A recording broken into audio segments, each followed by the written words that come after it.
नारायण, राधे राधे। श्रीमद् भगवद गीता के द्वितीय अध्याय सांख्य योग के 7वें श्लोक की चर्चा हम करते हैं।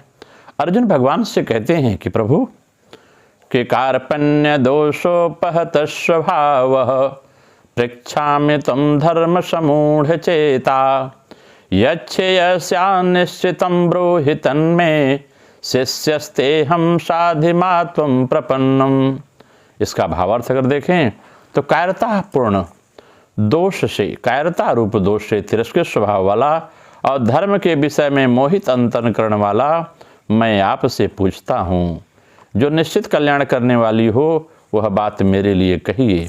मैं आपका शिष्य हूँ, आपके शरण में आया हूँ, आप मुझे शिक्षा दीजिए।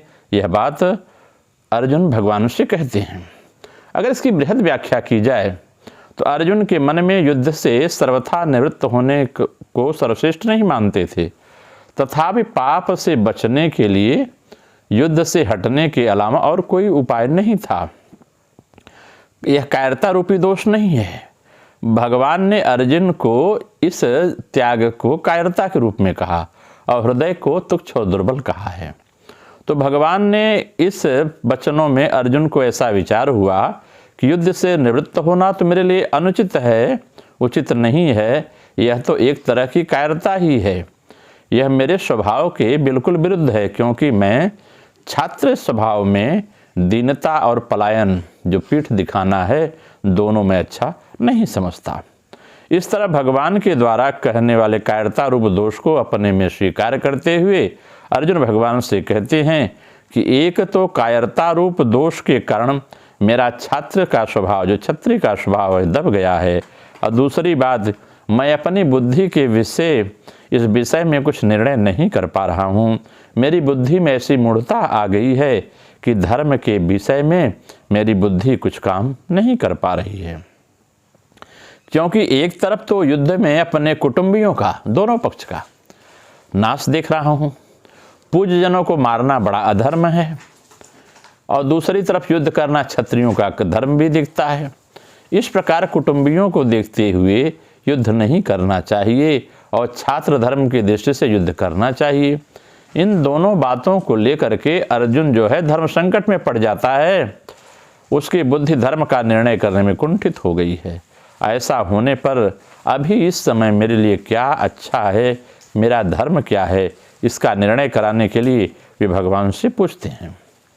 कहते हैं कि वास्तविक उद्देश्य कल्याण की जागृति तभी होती है जब मनुष्य अपनी वर्तमान स्थिति से असंतुष्ट हो जाए। तभी वह असत्य की खोज करता है, और उस स्थिति में वह रह नहीं पाता तो सत्य की खोज करता है कि हमें कैसे रहना चाहिए। यहाँ यह बात समझने लायक है। अर्जुन कहता है शिष्यस्तेहम्, मैं आपका शिष्य हूँ। अर्जुन के मन में रथीपन का जो भाव था वह भाव खत्म हो जाता है। पहले भगवान को आज्ञा देता है कि हे प्रभु, हे अच्युत, मेरे रथ को दोनों सेनाओं के बीच में खड़ा करिए।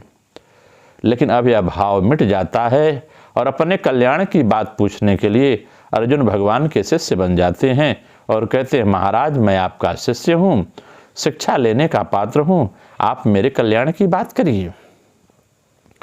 यहाँ विषय उठता है कि गुरु मान लेते हैं तो गुरु का कर्तव्य है, गुरु को तो उपदेश देंगे ही देंगे। जिस मार्ग का ज्ञान नहीं है उसका ज्ञान भी करा देते हैं गुरु, पूरा प्रकाश दे देते हैं गुरु, पूरी बात बता देंगे। पर मार्ग पर तो स्वयं शिष्य को ही चलना पड़ता है। अपना कल्याण तो शिष्य को ही करना पड़ता है, दूसरा कोई कल्याण नहीं करता। गुरु तो केवल मार्ग दिखाता है। अगर पहली बात में अर्जुन धर्म के विषय में पूछते हैं, जो कथा प्रारंभ होती है, दूसरी बात में अपने कल्याण की बात के लिए प्रार्थना करते हैं, तीसरी बात में अर्जुन शिष्य बन जाते हैं, और चौथी बात में शरणागत हो जाते हैं। अब इन चारों बातों पर विचार किया जाए तो पहली बात में मनुष्य जिससे पूछता है वह कहने में अथवा कहने में स्वतंत्र होता है। धर्म क्या है, अपने मन का आदमी कहता है, अपने मन का समझता है। दूसरी में जिसने प्रार्थना करता है उसके लिए करना कर्तव्य हो जाता है, जो गुरु कहता है उसे कर्तव्य मान लेता है। और तीसरे में जिसका वह शिष्य बन जाता है, उस गुरु पर शिष्य को कल्याण का मार्ग बताने में विशेष दायित्व गुरु का हो जाता है। जब गुरु बना लेता है कोई शिष्य किसी को, तो गुरु का कर्तव्य होता है कि शिष्य के कल्याण का मार्ग उसे बताए। चौथी में जिसमें शरणागति का भाव आ जाता है, उस शरण्य को, जो शरणागत है, उसकी रक्षा के लिए उस प्रभु को, उस शरणागत का उद्धार करना पड़ता है, अर्थात उसके उद्धार का उद्योग स्वयं भगवान को करना पड़ता है। अगर हम इसकी व्याख्या क्रिया योग के माध्यम से करते हैं तो शरीर है। जीवाभिमान वश अर्जुन अब यही कह रहे हैं कि उनको क्या अच्छा लगता है, क्या अच्छा नहीं लगता। यद्यपि अपने को जीव भूल नहीं सकता, इसी कारण जब जीव भाव होता है तो व्यक्ति स्पर्धा करता है, परंतु जब उसमें भी आर पार नहीं दिख पड़ता तो अनन्य उपाय करके बहुत पढ़ता है। जैसे जीव जब भटकता है, विभिन्न वेद पुराण को पढ़ता है, नहीं समझ में आता है वो ज्योति, परम ज्योति कहाँ है, तो गुरु के शरणागत हो जाता है। गुरु में आत्मसमर्पण किए बिना कुछ समझ में नहीं आता। इसी कारण शास्त्र कहते हैं कि यथा देवई तथा गुरु, जो देवता हैं वैसे ही गुरु हैं। अगर गुरु के शरणागत होंगे तो हमें देवत्व की ओर प्राप्ति होगी। गुरु को प्रत्यक्ष देवता माने बिना ज्ञान का स्फुरण, ज्ञान का प्रकाश नहीं हो पाता। अर्जुन जब अपने दैन्य को हृदयंगम करने लगा तो चतुर्दिक अंधकार देखा। जब हम आंखें बंद करेंगे, ध्यान करते हैं, देखना चाहते हैं पूरे शरीर में वो ज्योति कहाँ है, तब उस समय केवल अंधकार दिखाई देता है। और जब अंधकार दिखाई देता है तो जीव व्याकुल हो उठता है। वो प्रकाश कहाँ है, जिसे योगी जन, संत जन कहा करते हैं, उसको देखने की कोशिश करता है और वह व्याकुल हो जाता है। और उसको कहना पड़ा कि वह शिष्य है, तब वह गुरु के शरणागति में जाता है, शिष्य मान लेता है अपने को, और अपने अभिमान या ख्याल के बसीभूत नहीं रहता। तब इस प्रकार लाखों लाखों जन्म व्यक्ति के बीत जाते हैं। जिसने लाखों जन्म काटे हैं वह जीव संकट में पड़ा है। इसी कारण उसे कहना पड़ रहा है, हे प्रभु, अब मैं अपनी इच्छा से कुछ नहीं करूँगा। जब तक आप जो कहोगे वही मैं करूँगा, तुम्हारे द्वारा जो शासन होगा वही करूँगा। जब तक गुरु के शासन को वर्णन नहीं करेंगे तब तक जगत गुरु की कृपा का आकर्षण व्यक्ति के ऊपर नहीं बनता।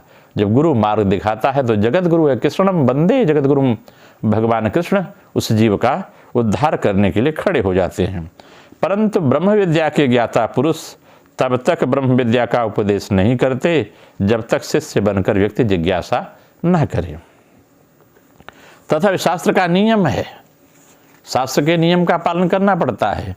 उपदेश की प्रार्थना यहाँ श्रेय जो है दो प्रकार का होता है, जो भोग व्यस्त प्रदान करके जीव को सुख उत्पन्न करता है। कुछ लोग हैं गुरुओं से आशीर्वाद लेते हैं, प्रभु मेरे पास धन संपत्ति पुत्र वैभव इत्यादि हो जाए, मैं मान सम्मान से घूम सकूं, यह भी श्रेय है, परंतु वहाँ अत्यंतिक श्रेय नहीं है।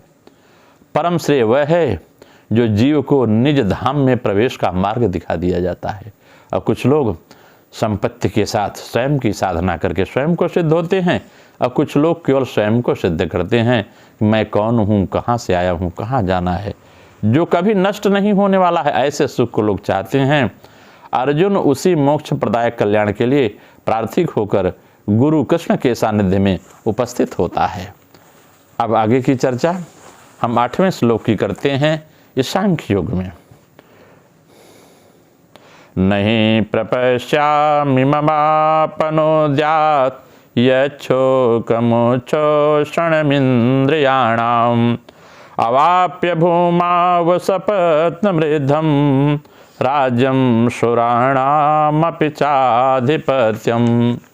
कहते हैं कि पृथ्वी पर, इसके अर्थ को कर लिया जाए, कहते हैं कि पृथ्वी पर धन धान्य समृद्ध और शत्रु रहित राज्य तथा स्वर्ग में देवताओं का आधिपत्य मिल जाए तो भी इंद्रियों को सुखाने वाला मेरा जो शोक है, जो मेरी इंद्रियों को सुखा रहा है, वह दूर हो जाए, ऐसा मैं नहीं देख पा रहा हूँ कि मुझे इस युद्ध से कुछ सुख मिलेगा। अर्जुन सोचते हैं कि भगवान ऐसा समझते होंगे कि अर्जुन युद्ध करेगा तो उसकी विजय होगी और विजय होने पर उसे राज्य मिल जाएगा, जिससे उसके चिंता शोक मिट जाएंगे, उसे संतोष हो जाएगा। परंतु शोक के कारण मेरी ऐसी दशा हो गई है कि विजय होने पर भी मेरा शोक दूर हो जाए, ऐसी बात मैं नहीं देखता। इस पृथ्वी के तुच्छ भोग वाले राज्य की क्या बात है। इंद्र का दिव्य भोग वाला राज्य भी मिल जाए तो भी मेरा शोक, मेरी जलन, मेरी चिंता दूर नहीं हो सकती। जब कुटुंबियों के मरने की आशंका से ही मेरे को इतना शोक हो रहा है, तब उनके मरने पर मेरे अंदर कितना शोक पैदा होगा। अगर मेरे राज्य के लिए शोक ही होता तो वह राज्य के मिटने से मिट जाता, परंतु कुटुंब के नाश की आशंका होने से शोक राज्य के मिलने से कैसे मिटेगा। शोक का मिटना तो दूर रहा, वस्तुतः शोक और बढ़ेगा, क्योंकि युद्ध में जब सब मारे जाएंगे तो मिले हुए राज्य को कौन भोगेगा, कौन मेरा हालचाल पूछेगा, कौन मेरी प्रशंसा करेगा, किसके काम आएगा यह राज्य। अतः पृथ्वी का राज्य और स्वर्ग का आधिपत्य मिलने पर भी इंद्रियों को सुखाने वाला मेरा शोक दूर नहीं हो सकता। अगर इसकी क्रिया योग की व्याख्या की जाए तो मूलतः ही होता है कि भाई अगर आप क्रिया करेंगे, साधना करेंगे, तो सामान्यतः चर्चा होती है कि क्रिया करने से ऐश्वर्य आदि की प्राप्ति होती है, रिद्धि सिद्धियां मिलती हैं, तथा मूलाधार ग्रंथि जो गुदा द्वार के पास रीढ़ की निचली हड्डी जो है उसके पास जो स्थित, उसके अंदर स्थित है, मूलाधार ग्रंथि पर विजय प्राप्त कर सकने से सिद्धि अथवा व्यक्ति विषयासक्ति से बाहर हो जाता है, विषयों में आसक्ति नहीं रह जाती, परंतु इससे इंद्रियों के आराम तथा वाय सुख से वंचित होना पड़ता है। जब मूलाधार ग्रंथि जगती है तो विषयी कामना शरीर में नहीं रह जाती। सामान्य विषयी पुरुष की तरह व्यक्ति व्यवहार नहीं करता, वो देवत्व प्रकृति स्वरूप हो जाता है। और जब तक प्रकृति अवस्था प्राप्त नहीं होती, जीव कल्पना के द्वारा इस सुख का कभी अनुभव नहीं कर सकता। जब तक व्यक्ति इंद्रियातीत न हो जाए, और इंद्रियातीत होने के लिए मूलाधार चक्र को जागृत करना पड़ता है। इस तरह की चर्चा हम करते हैं, अगले फिर करेंगे अगले दिन। नमो नारायण, राधे राधे, आप सबका मंगल हो।